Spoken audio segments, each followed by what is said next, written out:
নমস্কার বন্ধুরা, ভক্তি দর্শন বাংলা চ্যানেলে আপনাদের সবাইকে স্বাগত।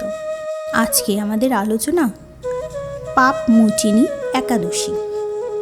পাপ অর্থাৎ কুকর্ম, আর মোচন মানে মুক্ত হওয়া।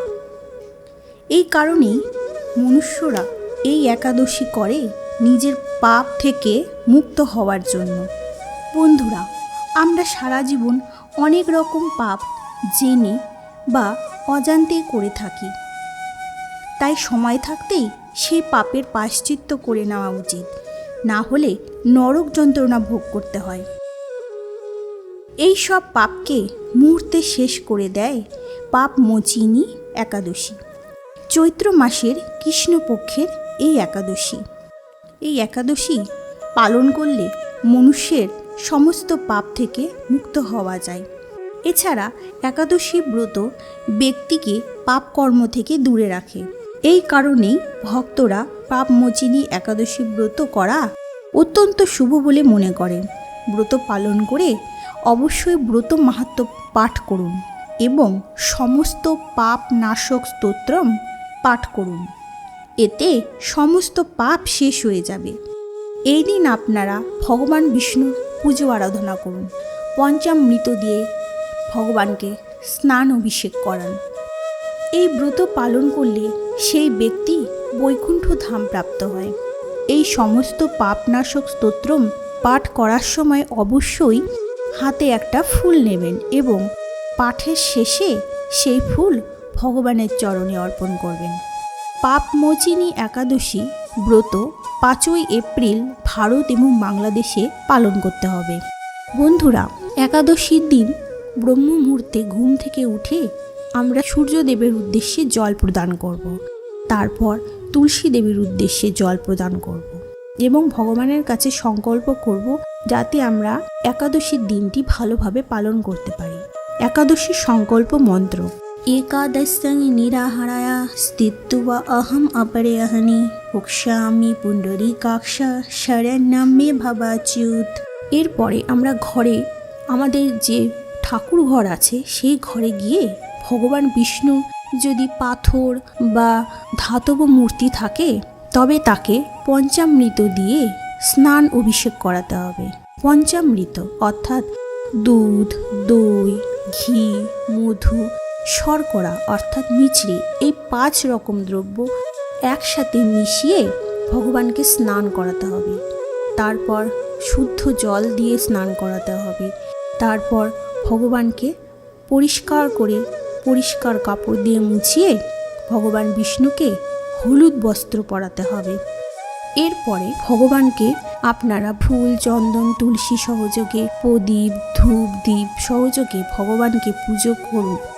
এই ব্রতের পালন পশ্চিমবঙ্গে সকাল 5টা 26 থেকে 9টা 33-এর মধ্যে এবং বাংলাদেশে 5টা 52 থেকে 9টা 49-এর মধ্যে পালন করতে হবে। একাদশীর পারণ মন্ত্র: অজ্ঞানতিমিরান্ধস্য ব্রতেনানেন কেশব প্রসীদসু মুখনাথ জ্ঞানদৃষ্টিপ্রদ ভব। এবং কৃষ্ণপ্রসাদ গ্রহণ করে আপনাদের ব্রত সম্পূর্ণ করুন। বন্ধুরা, এই দিন আপনারা অন্ন দান করুন, গো দান করুন, এতে ধনধান্যে পরিপূর্ণ হবে আপনাদের সংসার। আপনারা ধার থেকে মুক্তি পেয়ে যাবেন এই ব্রত পালন করলে। যারা ব্যবসাতে, চাকরিতে পদোন্নতি করতে চান তারা গুড় এবং ছোলা দান করুন। কর্পূর দান করলে ঘরের নেগেটিভ এনার্জি দূর হয়ে যাবে এবং পজিটিভ এনার্জি আপনার ঘরে স্থায়ীভাবে বাস করবে। যদি কেউ কোনো কারণবশত এই ব্রত পালন করতে না পারে তবে দুস্থদের অন্ন খাওয়ান, তাতে পুণ্য লাভ হবে। তুলসী দেবীর কাছে ঘিয়ের প্রদীপ জ্বালাবেন। এই একাদশী করলে গোদান সম তার পূর্ণ অর্জন হবে এবং সমস্ত পাপ নষ্ট হয়ে যাবে। এই দিন আপনারা অন্ন দান করুন, অন্ন গ্রহণ করবেন না। বন্ধুরা, রাহুকালে আপনারা পুজো পার্বণ করবেন না। 5ই এপ্রিল সকাল 10টা 26 থেকে 12টা 1 পর্যন্ত রাহুকাল থাকবে। আর 6ই এপ্রিল সকাল 8টা 52 থেকে 10:26 পর্যন্ত রাহুকাল থাকবে। এই সময় আপনারা ভগবানের পুজো অর্চনা করবেন না।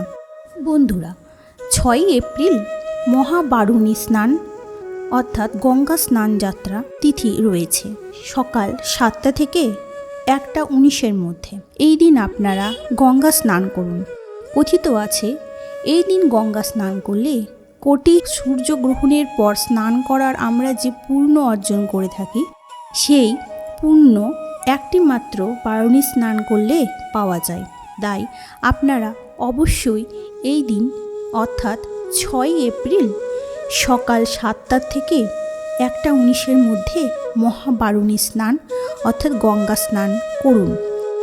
যদি কারো বাড়ির কাছে গঙ্গা না থাকে তবে আপনারা স্নানঘরে গিয়ে গঙ্গা গঙ্গা বলে 3 বার বলে মাথায় জল দিয়ে স্নান করুন। এটি আপনাদের গঙ্গা স্নান করা হয়ে যাবে এবং মা গঙ্গাকে স্মরণ করুন।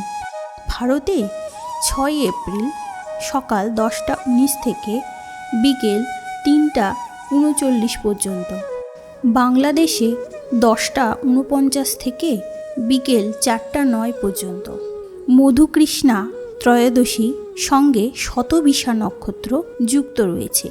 এই সময় আপনারা গঙ্গা স্নান করবেন। গঙ্গা দেবীর আরেক নাম বারুণী। মধুকৃষ্ণা ত্রয়োদশীকে বারুণী স্নান বলা হয়। কোনো এক কল্পে কপিল দেব তিনি গঙ্গা দেবীকে সন্তুষ্ট করেছিলেন, তপস্যা করেছিলেন, সিদ্ধি লাভ করেছিলেন, গঙ্গা দেবীর সাক্ষাৎ লাভ করেছিলেন। তাই এই দিন গঙ্গা স্নান লক্ষ লক্ষ ভক্তরা করে থাকেন। পনতীর্থধামে লক্ষ লক্ষ ভক্ত সমাগম হয়, কারণ এটি মহাপ্রভুর পার্শ্বদ অদ্বৈত প্রভুর জন্মস্থান। অদ্বৈত প্রভুর মাতৃদেবী নাভা দেবীর ইচ্ছায় সপ্ত গঙ্গা অর্থাৎ সপ্ততীর্থকে অদ্বৈত প্রভু আহ্বান করেছিলেন এই পনতীর্থধামে।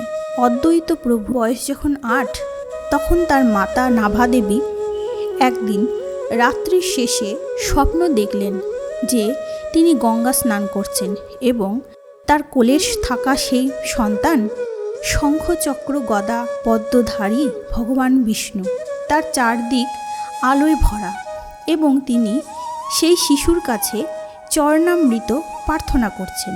কিন্তু এটি কি করে সম্ভব?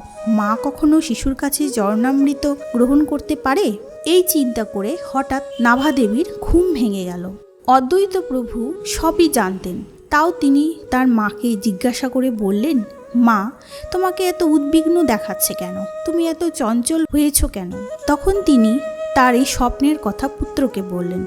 তার মাতা যেহেতু খুবই বৃদ্ধা ছিলেন, তাই তিনি গঙ্গায় যেতে পারবেন না, অর্থাৎ তার বাড়ির থেকে গঙ্গা অনেক দূরে।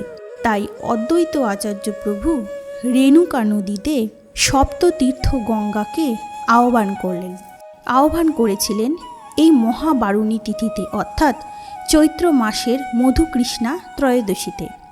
এই রেণুকা নদী বর্তমানে যার নাম জাদুকাটা নদী। সবসময় নদীতে তেমন জল থাকে না, অল্প জল, হাঁটু জল থাকে, কখনো বা তার থেকেও কম। কিন্তু এই চৈত্র মাসের মধুকৃষ্ণা ত্রয়োদশী যোগ আসতেই নদীতে জলে ভরে ওঠে। লক্ষ লক্ষ ভক্তরা গিয়ে সেই জলে স্নান করে। হরে কৃষ্ণ মহামন্ত্র বলে আপনারা এই স্নান সম্পূর্ণ করুন এবং গঙ্গা দেবীর সাথে সাথে ভগবান শ্রীকৃষ্ণেরও আশীর্বাদ প্রাপ্ত হন। রাধে রাধে।